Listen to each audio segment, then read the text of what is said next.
एक गुरु का शिष्य बहुत बातूनी था। वह हर समय बातें करता रहता था, दिन भर इधर उधर की बातें करता रहता था और आश्रम के अन्य शिष्यों को सुनाता है।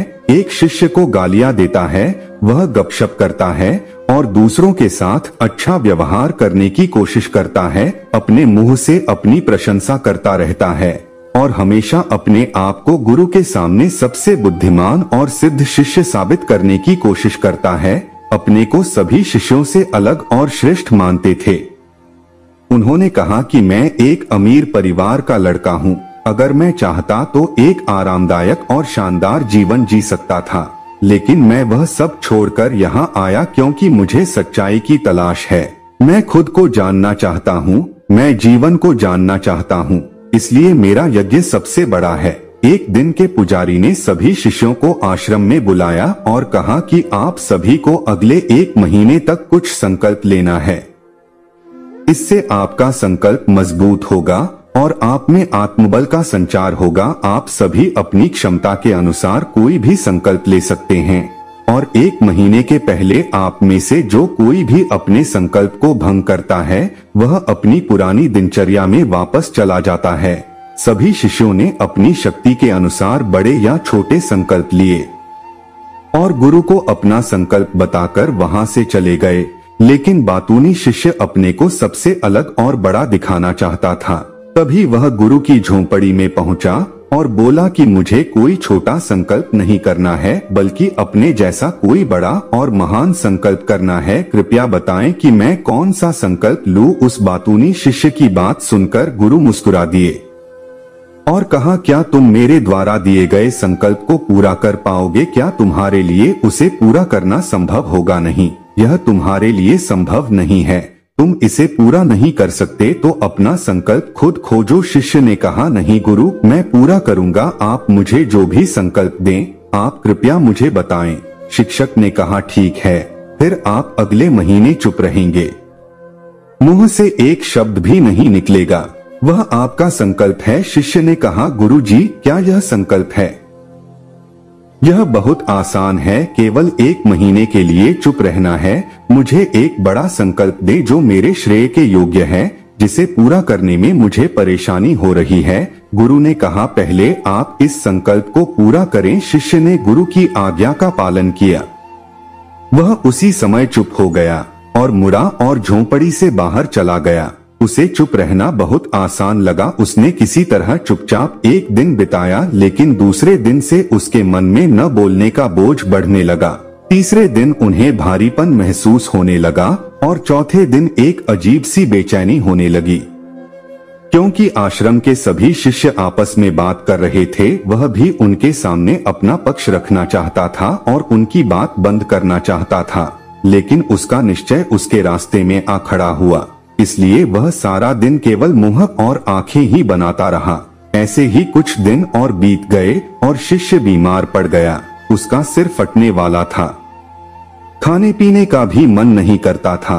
वह बस बोलना चाहता था। वह मास्टर जी के पास गया और उनके सामने बैठ गया और उन्हें लिखकर कहा, मास्टर जी, मुझे बोलना है। बिना कहे मुझे सांस नहीं आ रही है, मेरा दम घुट रहा है, मैं अंदर से पागल हो रहा हूँ। मैं क्या कर सकता हूँ?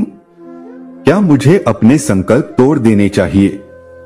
मास्टर जी यह पढ़कर मुस्कुराए और कहा कि संकल्प तो टूटने के लिए होते हैं, लेकिन जो व्रत को पूरा करता है वही अपने भीतर की शक्ति को बढ़ा सकता है, और जो अपनी आंतरिक शक्ति को बढ़ा लेता है वही जीवन के पथ पर आगे बढ़ता है। बुद्धि और जागृति संकल्प लेना आपके हाथ में था और उसे तोड़ना आपके ऊपर है। आपके अनेक सहशिष्य संकल्प तोड़कर अपनी दिनचर्या में लौट आए हैं। अगर आप ऐसा नहीं कर पा रहे हैं तो आप अपने संकल्प को तोड़ भी सकते हैं और अपनी पुरानी दिनचर्या में वापस जा सकते हैं। लेकिन याद रहे, अगर आज आप इस छोटे से संकल्प को संभाल नहीं पा रहे हैं तो बाकी जिंदगी कैसे संभालते हो? मुझे शक है बाकी फैसला पूरी तरह तुम्हारे हाथ में है। वैसे भी फैसला पूरी तरह तुम्हारे हाथ में। वो बिना कुछ कहे वापस चले जाते थे और खुद को अपनी झोपड़ी में बंद कर लेते थे। झोपड़ी से बाहर आ जाते थे केवल अपने आवश्यक कार्यों के लिए। बाकी समय वह कुटिया के अंदर ही बैठा रहता था। 15 दिन बीत चुके थे और आश्रम के सभी छात्रों का संकल्प लगभग टूट चुका था, लेकिन उस बातूनी शिष्य का संकल्प अभी भी चल ही रहा था कि प्रतिज्ञा लेने के बाद से वह एक शब्द भी नहीं बोला। पूरा आश्रम हैरान था कि इतना बोलने वाला आदमी चुप कैसे हो गया। 15 दिन बाद वह अपने मालिक के पास गया और लिखित में कहा कि हे मालिक, मैं बाहर से चुप हूँ, लेकिन मेरे अंदर कई आवाजें हैं, बहुत रोना और शिकायत है। मैं अंदर ही अंदर बात करता रहता हूँ, मेरा मन तरह तरह के सवाल करता रहता है। बाहर से जितना शांत हूँ, भीतर उतना ही कोलाहल है। मुझे संदेह है कि मेरा संकल्प अभी भी कायम है या नहीं, क्योंकि आपको बोलने की आदत है। आप बाहर से भले ही खामोश हो, लेकिन अंदर ही अंदर कहते रहते हैं कि आपको इन बातों और आवाजों से दूर जाना होगा। शिष्य गुरु को प्रणाम करके चला जाता है और भोर होते ही वह अपनी कुटिया छोड़कर जंगल में चला जाता है। कई दिन बीत जाते हैं और संकल्प का समय भी पूरा हो जाता है, पर वह शिष्य वापस नहीं आता। आश्रम में सभी को डर था कि जंगली जानवरों ने उसे खा लिया है। इस दौरान लोगों ने उसे खोजने का काफी प्रयास किया, लेकिन वह कहीं नहीं मिला। गुरु के सभी शिष्यों ने स्वीकार किया था कि जंगली जानवरों ने उन्हें अपना शिकार बनाया है, लेकिन मास्टर जी को ऐसा नहीं लगा। एक दिन आश्रम का एक शिष्य गुरु के पास आया और बोला, गुरुजी, बातूनी शिष्य को क्या हुआ? जानवरों ने मार डाला होगा। मालिक ने कहा, हो सकता है जानवरों ने उसका शिकार किया हो, लेकिन उसके न लौटने का कोई और कारण हो सकता है। हो सकता है कि वह जिस चीज के लिए वहां गया था वह मिल गया हो। शिष्य ने पूछा कि क्या ज्यादा बोलना हानिकारक है? गुरु ने कहा, यह भी मानव जीवन के कई दुखों में से एक है कि वो कभी चुप नहीं रह सकता, वो हमेशा कुछ ना कुछ कहता रहता है। हमारा आधे से ज्यादा दुख हमारे अकेले बोलने से होता है। ज्यादातर परिवारों के झगड़े की वजह हमारी बेवजह की बातें होती हैं, लेकिन इस अज्ञानता में हम अपना समय, अपना जीवन, अपनी समझ और सबसे महत्वपूर्ण वह अनमोल क्षण खो देते हैं जिसे जिया जा सकता है, जिसका अनुभव किया जा सकता है, जिसमें आनंद पाया जा सकता है। लेकिन बदले में हमें क्या मिलता है? कुछ भी नहीं, सब व्यर्थ जाता है। हम इस पागलपन में क्या खो चुके हैं? केवल कुछ लोगों को पता चलता है, बाकी लोगों को उनके आने का पता नहीं है, जैसे उन्हें उनके जाने का पता नहीं है। शिष्य ने कहा, फिर क्या इसका समाधान है? गुरु ने कहा कि आपके विचारों को पूरी जागरूकता के साथ देखना ही सभी मानसिक समस्याओं से बचने का एकमात्र तरीका है। उस बातूनी शिष्य को आश्रम छोड़े हुए 3 महीने बीत चुके थे, पर उसका कोई समाचार न था। अब तक सब सहशिष्य भी उसके लौटने की आशा छोड़ चुके थे, लेकिन एक दिन वह आश्रम लौट आता है। उसे देखकर सभी चकित और प्रसन्न हुए, लेकिन अब वह छोड़ने वालों में से नहीं था। वह कुछ और के रूप में वापस आया।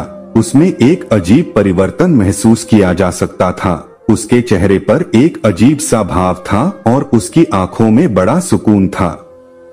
आश्रम में आते ही सभी शिष्यों ने उन्हें चारों ओर से घेर लिया और बात करने लगा। उसने अपने भाइयों से भी बात करना शुरू कर दिया। जितने भी शिष्य उससे बात करते थे, उन्हें लगता था कि वह पहले की तरह बड़बोले और बातूनी नहीं थे। उनके मुख से निकला एक एक शब्द बड़े ही मधुर और ध्यान से निकला। कुछ देर दूसरे शिष्यों से बातें करने के बाद वह गुरु के पास गया। उसने गुरु के पैर छुए और कहा, गुरुजी, क्या मैं अब भी चुप हूँ? क्या मेरा संकल्प अभी भी जारी है? गुरु ने कुछ देर तक शिष्य की आंखों में गौर से देखा और कहा, हाँ, तुम अब भी चुप हो। तुम्हारे मुंह से एक भी शब्द नहीं निकल रहा है और तुम्हारा संकल्प अभी भी कायम है। इसलिए मैं और गहरे जंगल में चला गया और मुझे लगा कि मुझे वहां शांति मिलेगी और मेरे मन में चहकना कम हो जाएगा। लेकिन मैं जितना एकांत में गया, मेरे अंदर की आवाज तेज होती गई। मुझे अपने अंदर की पुरानी आवाजें सुनाई देने लगी। तब मुझे एहसास हुआ कि मैं कितना गलत था जब मैं बुरा कहता था। अपने परिवार के सदस्यों, दोस्तों और सहशिष्यों को बातें सुनाता था। इसलिए उस समय मैंने सोचा कि मैं सही था। जब मैं गुरु भाइयों की चुगली करता था और उनका मजाक उड़ाता था, तब भी मुझे लगता था कि मैं उनसे बेहतर हूँ और मैं सही कर रहा हूँ। लेकिन उस दिन मुझे पहली बार लगा कि मैं कितना गलत हूँ। बहुत देर तक ये आवाजें, ये शिकायतें मेरे अंदर चलती रहीं, लेकिन धीरे धीरे मेरे अंदर से ये सारी आवाज चली गई। अब मैं अंदर से भी खामोश हूँ। उस घने जंगल में बाहर से बोलने वाला कोई नहीं था और भीतर कोई आवाज नहीं बची थी। उस दिन पहली बार मुझे मौन का सही अर्थ समझ में आया। कितनी शांति थी मेरे आसपास। हालांकि अभी भी कुछ आवाजें थीं जो पहले आती थीं, लेकिन मैं उन्हें नहीं सुन सकता था। लेकिन अब मैं उन सभी आवाजों को स्पष्ट रूप से सुन सकता था। जो हवा की आवाज, पक्षियों के चहकने की आवाज, बहते पानी की आवाज, भौरों की गुनगुनाहट की आवाज मैंने पहली बार पूरे होश में सुनी। मैंने अपने आसपास इतनी शांति कभी महसूस नहीं की। आप पहली बार हैं जब मैंने शांति भंग करने के लिए अपने मुंह से एक शब्द निकाला है। मैं चिल्लाया हूँ, हे भगवान, यह किस प्रकार की शांति है? सब कुछ इतना शांत क्यों है? क्या हुआ?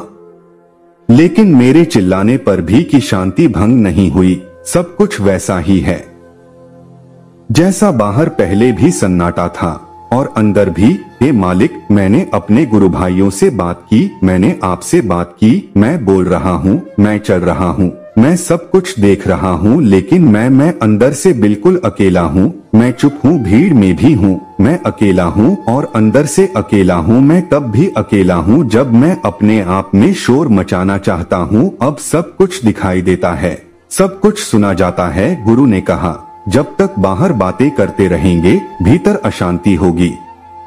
जिस दिन हम अपने भीतर की ओर मुड़ेंगे तो हमारे मुंह से जो भी निकलेगा हम शांत रहेंगे। दुनिया में जितनी भी बुराइयां हैं वे ज्यादातर हमारे बोलने से ही पैदा होती हैं, क्योंकि हम चुप नहीं रहना चाहते। हम जरूरत से ज्यादा बात करते हैं। हम दूसरे व्यक्ति की बात नहीं सुनना चाहते हैं, बल्कि चाहते हैं कि वह बात करना बंद कर दे। हम उसे बताना चाहते हैं कि मैं कौन हूँ। हम उसे अपनी सारी क्षमताएं दिखाना चाहते हैं। बस यही हमारे जीवन का उद्देश्य रह जाता है। कभी एक दूसरे को सुनना नहीं चाहते, समझना नहीं चाहते। उन्होंने कभी चुप रहना नहीं सीखा, क्योंकि खामोश रहने से ही वो खुद को छोटा महसूस करते हैं। दुनिया के सारे युद्धों की वजह हमारी ही बोलती है, इसलिए हमें उतना ही बोलना चाहिए जितना जरूरी हो, क्योंकि बेकार की बातें करने से ऊर्जा बर्बाद होती है और बोलने से हम कभी अंदर की ओर नहीं मुड़ते, क्योंकि वो हमें बाहर की ओर खींचती रहती है। और क्या क्या इस दुनिया के अलावा कोई बाहर है, लेकिन अगर हम अपने भीतर की दुनिया की ओर मुड़ना चाहते हैं तो इस मुंह को बंद रखना चाहिए। इसलिए जो सभी प्रबुद्ध हो गए हैं एकांत की ओर भागा, ताकि उन्हें ज्यादा न बोलना पड़े, न ज्यादा सुनना पड़े। वे अकेले रहें और शांत रहें, ताकि वे आसानी से भीतर की यात्रा कर सकें। लेकिन कोई चाहे तो इस दुनिया में रहकर भी एकांत में रह सकता है, शांत रह सकते हैं, लेकिन इसके लिए उन्होंने अपनी ऊर्जा बचाई होगी, जिसे वे व्यर्थ की बातों में बर्बाद कर रहे थे। दोस्तों, इस कहानी की सीख यह है कि व्यर्थ बोलने से आपकी ऊर्जा नष्ट होती है और ऐसा कहना हमें वापस भीतर नहीं जाने देता, क्योंकि यह हमें बाहर की ओर झुकाए रखता है। और जो अपने भीतर यात्रा करना चाहते हैं उन्हें अपना मुंह बंद रखना चाहिए। मुझे आशा है कि आपको यह कहानी पसंद आएगी और आपको बहुत कुछ सीखना होगा। दोस्तों, वीडियो लाइक करें, चैनल को सब्सक्राइब करें और कमेंट में नमो बुद्धाय जरूर लिखें।